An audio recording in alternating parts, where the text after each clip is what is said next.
मानवीय चेतना ही जग जाए तो ही बहुत बड़ी बात है। यहाँ मानव तो हैं, दिख रहे हैं, भगवान ने 2 आंखें, 1 नाक, 1 मुंह, 2 कान, 2 हाथ और 2 पाँव दे दिए हैं, लेकिन अभी तक इसका उपयोग कैसे करना है वही लोग ठीक से नहीं समझें। स्वामी जी, मैं इन्हीं 2 आंखों की भी बात कर लेती हूँ। आंखों के नीचे जो बार बार स्वेलिंग आती है, सूजन आती है, या फिर पैरों में भी जो सूजन दिखाई देती है, यूरिन में बदलाव, थकान और कमजोरी और भूख का कम लगना, तो स्वामी जी अच्छा ब्लड प्रेशर हमेशा लोग कहते हैं कि बढ़ रहा है, ब्लड प्रेशर गिरना भी एक बहुत बड़ी समस्या है। तो स्वामी जी शुरुआती लक्षण कैसे हो सकते हैं किडनी की खराब सेहत के? जी जी जी।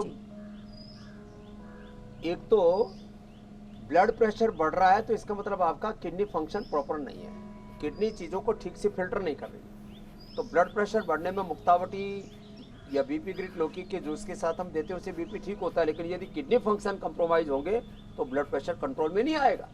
इसलिए यदि किसी का मुक्तावटी या किसी मेटफॉर्मिन आदि क्या नाम है ये टैल्मा आदि एलोपैथिक सिंथेटिक दवाओं से भी बीपी कंट्रोल में नहीं आ रहा, तो उसको किडनी फंक्शंस देखने चाहिए कि उस कई बार दवाई खा रहे हैं बीपी कंट्रोल नहीं आ रहा तो किडनी फंक्शन गड़बड़ है। कई बार खून नहीं बढ़ रहा, सब खा पी रहे हैं, अनार गाजर चुकंदर भी खा रहे हैं, खजूर अंजीर मुनक्का अंजीर भी ले रहे हैं, फिर भी खून नहीं बढ़ रहा, तो किडनी फंक्शन कंप्रोमाइज है, लीवर फंक्शन कंप्रोमाइज है, तो फिर उनको हम रीनोग्रिट लिवोग्रिट देते हैं, साथ में फिर अनार गाजर चुकंदर मुनक्का खजूर अंजीर गुड़ आदि देते हैं, तो फिर हीमोग्लोबिन महाराज जी एक सप्ताह में 7 से 14-15 तक हो जाता है, एक सप्ताह में। तो किडनी फंक्शन कंप्रोमाइज है तो आपका बीपी बढ़ेगा, किडनी फंक्शन कंप्रोमाइज है तो आपका हीमोग्लोबिन डाउन जाएगा। फिर आंखों के नीचे सूजन आ जाती है, पैरों में लंबे समय तक बैठने से सूजन आ जाती है। उसके लिए ये जो गोखरू और जौ का पानी पिए और खाने के बाद चंद्रप्रभावटी गोक्षुरादि वटी और गोक्षुरादि गुगुल चंद्रप्रभावटी खाने के बाद खाली पेट पुनर्नवादि मंडोर, और हमने एक पुनर्नवा की गोली बना दी है पुनर्ग्रिट, वो खाली पेट लेने से, पुनर्ग्रिट खाली पेट लेने से सारी सूजन उतर जाती है, हाथों में पैरों में आंखों के नीचे कहीं पर भी हो। और एक हमने ट्राइगन और एक हमने कोरीगन। महाराज जी जो धनिया और गोखरू ये शरीर को अंदर से धो देते हैं। धनिया की तो जो चटनी भी बनाते हैं हरा धनिया की, महाराज जी वो खाएं तो जिंदगी में किडनी की प्रॉब्लम ना। तो हरा धनिया, ये हरा धनिया भी महाराज जी इसकी चटनी क्रिएटिनिन हमने ठीक किया इससे। तो हरा धनिया की चटनी थोड़ा उसमें अपने रुचि के अनुसार जो है कोई प्याज आदि डालते हैं, वो उनकी मर्जी है, लहसुन आदि। ये हरा धनिया थोड़ा टमाटर बताया, थोड़ा सा इसमें नींबू डाल करके जो चटनी बनती है जी, तो स्वाद भी जुबान पे आ रही है, अच्छी और स्वादिष्ट और पाचन अच्छा। स्वामी जी ऐसे ही नुस्खे बताया कीजिए स्वामी जी, जिसको खाने से चटकारा भी आ जाए और साथ ही साथ सेहत भी अच्छा हो जाए। स्वामी जी लोग इसी का इंतजार करते हैं कि स्वामी जी कब बताएंगे कि किस चटनी को खाने से सेहत के लिए अच्छा है, इसको खाने से हार्ट अच्छा होगा, इस चटनी को खाने से किडनी अच्छा होगा।